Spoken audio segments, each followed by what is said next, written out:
Kia ora, Erana. Thank you for joining us today. Now, you play Laura Chant in the adaptation of Margaret Mayhew's The Changeover. Tell us a little bit about Laura. Well, Laura is a 16-year-old girl. She is strong, confident, headstrong, assertive, knows her mind. She is in love with her little brother, Jacko, and the story really follows their love story together. So you've mentioned some interesting traits. Do you relate to any of those? Do you think there were any similarities between you and Laura? Definitely. There are quite a few similarities. I found, I guess, the parts of me that weren't Laura quite hard to relinquish when we were filming. But yes, I think I can identify with most of those characteristics, which is quite nice.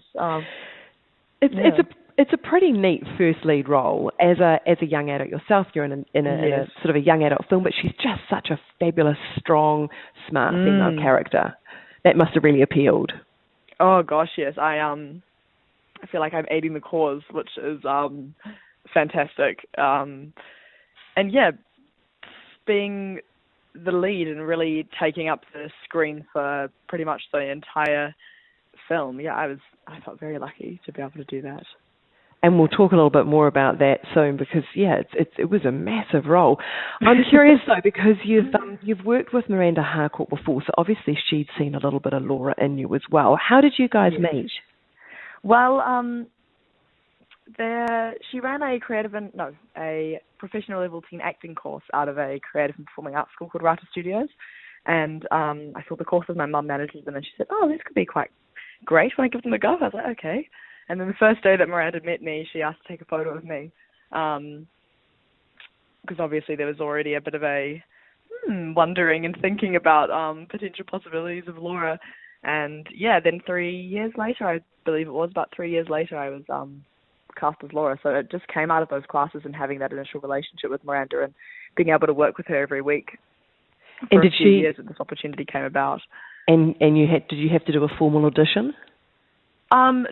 For the part, for Laura. Well, I auditioned for the tone reel, which we shot a year earlier, which was used for funding purposes. And then I guess being a part of that, it was probably like a 5-minute little short.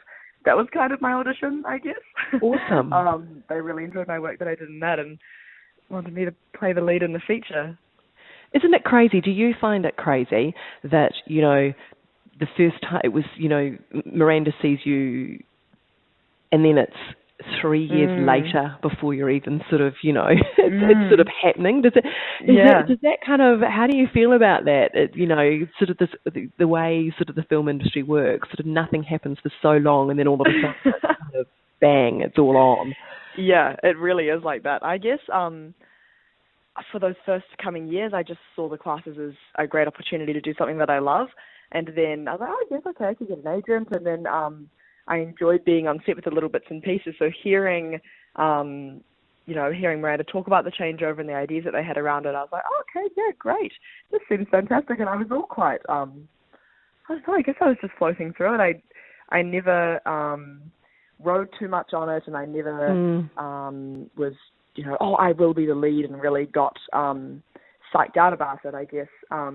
Just kind of flowing wherever their mind was going with it was probably where I was at, which made things much less stressful and painless, I guess. It's that old hope for the best but expect nothing, So how did Miranda then, how did she sort of prepare you for this role? Well, for the years that I worked with her, I feel like I was secretly being groomed. Right. Which was great. Yeah. When we were really coming close to filming time, I had different classes with different coaches. I had a lot of voice work with Sylvia Rand. Yep. I did some movement courses with Tom McCrory, and I worked a lot with Miranda as well. And then we were in Christchurch for 2 weeks before we were filming. And I did a lot of relationship building exercises with the other actors, my mum, Nicholas Galitzine, who plays Sorensen, and especially with little Benji, who was my little brother Jacko. We did a lot of relationship building exercises. And what does that entail? What do you do in a relationship building exercise? Well, we had some funny ones. I met Nicholas down in Christchurch, and the next day we flew to Queenstown and did a tandem bungee jump together. Right, okay. Really experiencing the intensity of the emotion that you experience together in that space, which was awesome. We really connected closely after that. And with Benji, before I met him, I sent him a card and a little game that he then brought down to Christchurch, which we played with together, and I spent a lot of time with him at the house that he was staying at, cooking him dinner, putting him to bed so that I could build an at-home relationship with him as well as an on-screen relationship. And gosh, me and Benji just fell in love with each other. He's a gorgeous little boy. Oh, that is so lovely. It's really interesting because I'm not surprised that you were thrown into quite an intense situation with Nicholas, because you have a great on-screen chemistry, and a lot of the time it's when there is no dialogue or nothing's been said that you get this connection between the two of you. Do you feel that click when you're on set? Can you feel that click when you're shooting? Yeah, definitely. Nicholas and I had a fantastic off-screen relationship as well. We were very close, and I definitely think that added to the kind of layered chemistry that there was on screen. But yes, when two people are kind of in a space vulnerably connecting, it is quite a you can feel it warm up inside you, I suppose. Which is such a special experience that I guess we were both kind of willing to let down the walls and the guards and all that stuff and just kind of be quite raw and open with each other. It must have been so daunting walking onto set with the likes of Lucy Lawless and Melanie Linsky and Timothy Spall. I mean, what was it? Try. I know it's probably quite hard to articulate, but what was it like? Oh, I remember having, just an ear-to-ear smile on my face on that day when I arrived on set, and it was all, everyone was cranking, even all the crew, they do this every day, and they've done it for years, and I just kind of rock up here never having done it before. So it was definitely, it gets your heart pumping and, your stomach churning a little bit, but it was really fantastic. I learned so much from working with people like Mel, Lucy and Tim. They were so generous with me and so aware that I was so inexperienced, and they really helped me through that and put me at ease with a lot of things and a lot of anxiety that I may have had around I don't know, the way to hold myself and what I can ask and what I can ask for and the time that I may need as an actor. And they were so fantastic with me and kind of guiding me through that. So yeah. Because it's interesting, isn't it? Because every director works a little bit differently, and you don't actually know almost what the protocol is, do you? When you walk onto a set, as to do I appear I'm being a drama queen if I ask for this, or do I appear I don't know what I'm doing if I ask for that? Definitely. That first time is Timothy Spall. I'm very fond of Timothy Spall. He seems such a lovely man and seems to be so prolific at the moment and things. Was there anything in particular that you took away from working with him? I guess being aware that I'm there as an artist collaborating with other artists, being aware that when I'm on set, there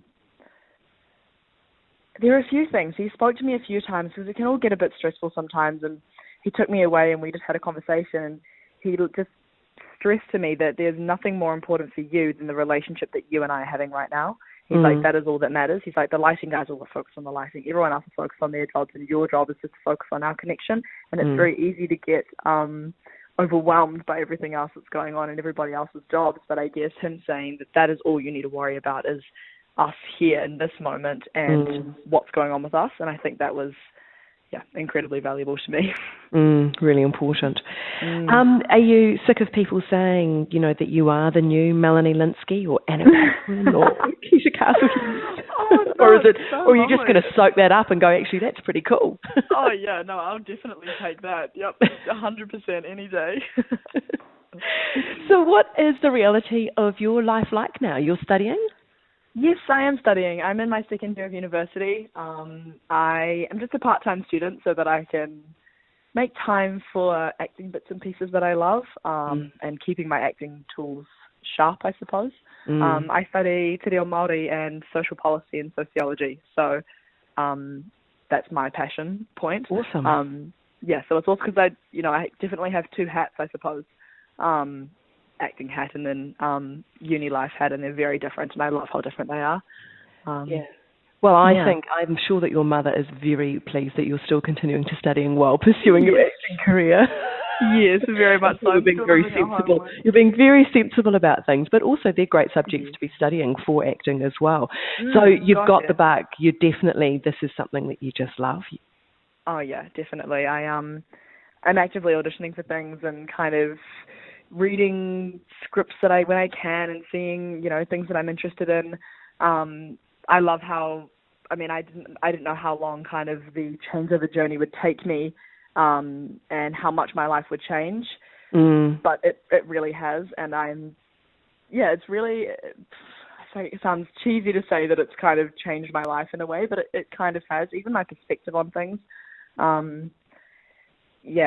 Intensively shooting every day, all day for 6 weeks is not an experience that most people have, and I feel very lucky. Well, it's interesting because, as you mentioned, the film is this gorgeous love story between a brother and a sister. And it's also the story of a young woman who is finding herself. And I couldn't help but wonder, considering that you were maybe 17, 18 when you were filming 17, yes. 17, whether actually you two had that sort of similar experience, obviously without becoming a witch. But, an opportunity, as you say, an opportunity for you to learn a little bit more about yourself and grow and things. Gosh, yes. Yeah, I came from out of a high school. I was in my final year of high school, and then I flew to Christchurch. So coming from being surrounded by 1,000 teenage girls every day to suddenly being on set in a very professional environment, I changed leaps and bounds. My parents said goodbye to me at the airport and then came down 2 weeks later to visit me, and they said that I was just a different person.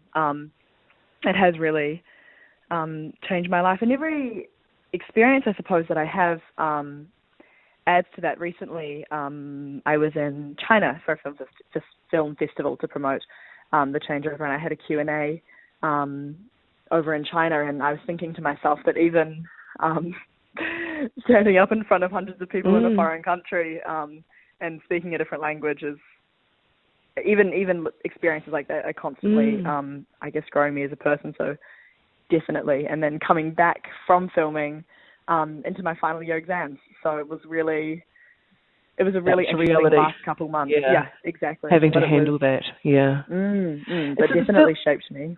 The film has taken you to some pretty awesome places. Where else have you been apart from China? Stuart, Miranda and I went to Rome International Film Festival last year. So we went to Italy. Fantastic. Which was incredible. And then we went to LA as well for AFM, American Film Market. So we were just to show the films to distributors over there. So, and I'd never been to Europe. I'd never been to America. Awesome. I know maybe about 3 weeks ago, I just got back from China. So, we went to 3 different cities in China to tour the film and the festival, which was, incredible. So how come they've gone to Cannes and they've left you behind? I know. That's terrible. I know. I was like, God damn it. Yes, well, Thomason's film, their daughter is playing in Cannes as well, so they're going as a family, which is fantastic. And I think this was just been announced today that we will also be in Sydney International Film Festival. So fantastic. So Miranda and I think we're going to go over and represent the film in Sydney. So very exciting. Isn't it crazy how there's so much preparation leads into a film. You shoot a film and then it just keeps going, even for another year. You still got to travel and you're still promoting and you're still talking about it. Well, look, hey, thank you so much, Erana, for talking to us today. Rialto Channel is absolutely thrilled to be playing the Changeover. Of course. Thank you so much for having me. I think just very quickly, another thing I'd mention, even though this is based on a young adult book, as an adult, I really enjoyed this film. I still thought it still resonated with me as an adult. I didn't see it as a young adult film at all. So that's fantastic. I'm so pleased to hear.